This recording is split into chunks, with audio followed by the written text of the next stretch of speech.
Philipson told NBC News during a visit to the sanctuary on the outskirts of the capital that in worst-case scenarios, low-level poachers often risk going to jail only to secure a meal. If you have someone who's got a proper job, who can support his family, he can put his kids through a proper school, he can put food on the table, he can buy clothes for his family. For him to go and poach and take that risk to go to jail for 25 years, it's a huge risk.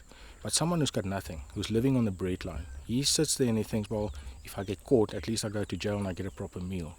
So the way to fight this is we have to fight poverty. Still, boundaries have to be made for those who are poaching for the sake of money. As such, his unit has since recruited highly skilled rangers who live in the bush to protect animals and patrol dogs with an ability to detect a smell of horns, firearms and also tracking ability of footprints.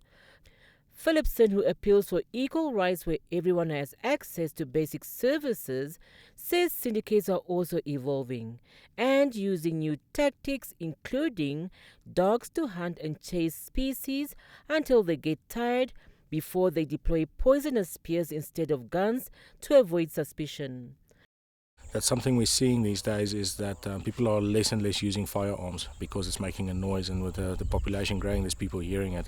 So they use homemade spears, things that you find on any farm, a piece of rebar, and they just flatten the tip and sharpen it, and then they will kill the animals with that. Same thing they use for cattle theft and things like that. We're lucky here with our team being so active and overprotective. We've never had an incident here, but rather safe than sorry. So we always go full out when it comes to anti-poaching. Namibia has seen a dramatic decline in cases of poaching, with only 9 rhino poaching incidences in 2021, the lowest number in 8 years, according to the figures from the Ministry of Environment, Forestry and Tourism. 4 elephants have been killed this way, a 5-year low, the records also show.